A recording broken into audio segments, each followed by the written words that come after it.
Hervé Renard diminta mundur setelah Arab Saudi tumbang dari Indonesia. Kekalahan Arab Saudi dari timnas Indonesia di matchday ke-6 Grup C kualifikasi Piala Dunia 2026 zona Asia menjadi sorotan tajam.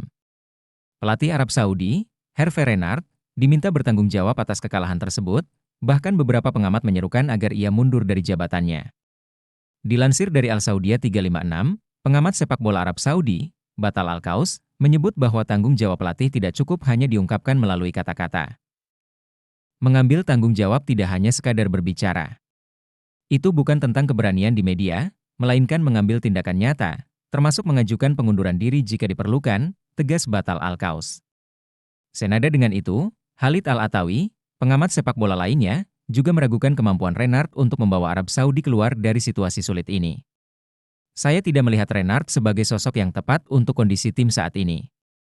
Melatih bukan sekadar meninggikan suara di ruang ganti. Manajemen teknis yang diterapkan sejauh ini tidak berhasil, kata Al-Atawi. Kritik ini muncul setelah kekalahan mengejutkan Arab Saudi dari Indonesia di Stadion Utama Gelora Bung Karno, SUGBK. Dengan hasil tersebut, posisi Arab Saudi dalam klasemen semakin terancam, memicu tekanan besar terhadap pelatih asal Prancis itu.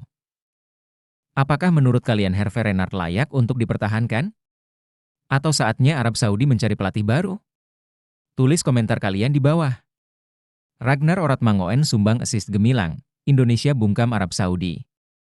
Ragnar Oratmangoen tampil gemilang saat timnas Indonesia mengalahkan Arab Saudi dengan skor 2-0 dalam matchday ke-6 kualifikasi Piala Dunia 2026 di Stadion Gelora Bung Karno, SUGBK.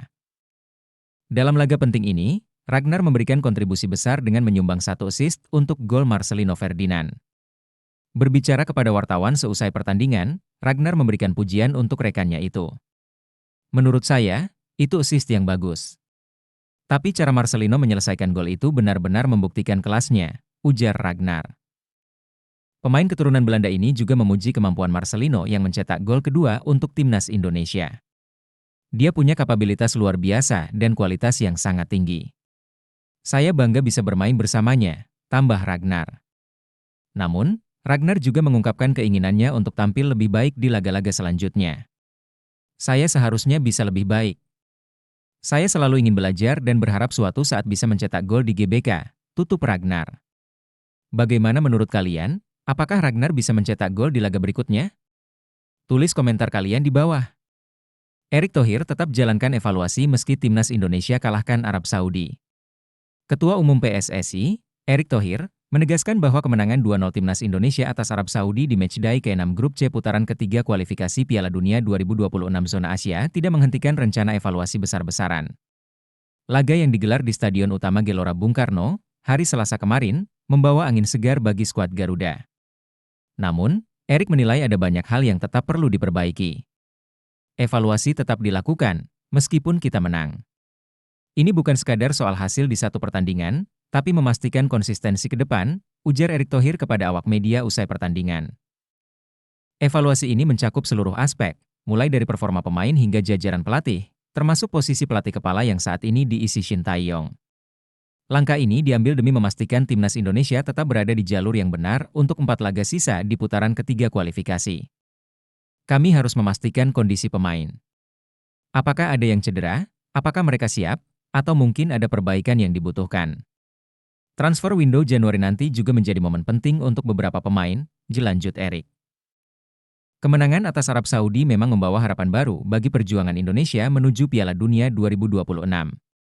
Namun, langkah besar seperti evaluasi yang menyeluruh dinilai penting agar timnas Garuda semakin solid dan kompetitif menghadapi tantangan berikutnya. Bagaimana pendapat kalian tentang langkah evaluasi Erick Thohir ini? Tulis komentar kalian di bawah. Laga hidup dan mati. Nasib Shin Tae-yong ditentukan melawan Arab Saudi. Pertandingan melawan Arab Saudi menjadi momen krusial bagi pelatih timnas Indonesia, Shin Tae-yong.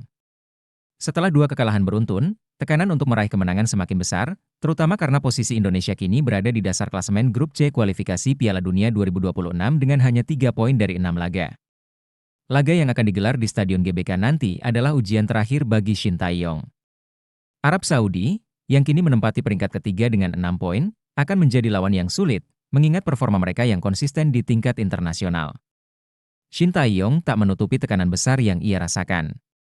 Kekalahan dari Cina dan Jepang sebelumnya membuat banyak pihak meragukan proyek jangka panjang yang ia bangun bersama timnas Indonesia. Namun, pelatih asal Korea Selatan ini meminta publik untuk bersikap realistis. Saya juga ingin menang melawan Arab Saudi, tapi kita harus melihat fakta dan realitasnya. Saudi Arabia adalah tim kuat yang dibangun secara bertahap. Saya akan berterima kasih atas dukungan fans dan media yang memahami posisi kita sebenarnya, ujar Shin Tae-yong dalam konferensi pers. Menariknya, Shin Tae-yong membuat pernyataan tegas bahwa jika Indonesia kembali kalah di laga ini, ia siap mundur dari kursi pelatih timnas Indonesia. Apakah timnas Garuda mampu bangkit di laga hidup dan mati ini? Atau apakah kita harus mengucapkan selamat tinggal kepada Shin Tae-yong? Tulis pendapat kalian di kolom komentar. Kevin Dix cedera. Masihkah bisa tampil melawan Arab Saudi? Tim dokter timnas Indonesia terus memantau kondisi Kevin Dix yang mengalami cedera saat melawan Jepang dalam laga lanjutan kualifikasi Piala Dunia 2026. Cedera ini membuat bek andalan skuad Garuda absen dari sesi latihan Minggu malam di Stadion Madia, Jakarta Pusat, sebagai persiapan menjamu Arab Saudi. Kevin Dix sebelumnya harus ditarik keluar pada menit ke-40 di laga melawan Jepang setelah tampil solid menghadapi serangan Takumi Minamino dan kawan-kawan. Posisi Dix saat itu digantikan oleh Sandy Walsh. Terkait Kevin Dix, cederanya belum bisa dikatakan baik. Saat ini kami masih memantau perkembangannya, ujar manajer timnas, Sumarji, kepada media. Kita akan lihat perkembangan Kevin hingga besok. Apakah ia siap bermain atau tidak, tambahnya. Menurut kabar terbaru, Kevin Dix telah menjalani pemeriksaan MRI, dan hasilnya menunjukkan cedera ringan. Namun, ketidakhadirannya tetap menjadi ancaman bagi kekuatan lini belakang timnas Indonesia saat menghadapi Arab Saudi di matchday ke-6 Grup C. Debut Kevin Dix melawan Jepang sebenarnya mendapat banyak pujian, di mana ia mampu menjaga pertahanan dengan solid hingga membuat lini serang Jepang kesulitan di awal pertandingan. Absennya Kevin Dix tentu menjadi kehilangan besar bagi skuad Garuda. Bagaimana menurut kalian? Apakah timnas Indonesia mampu tampil maksimal tanpa Kevin Dix? Tulis pendapat kalian di kolom komentar.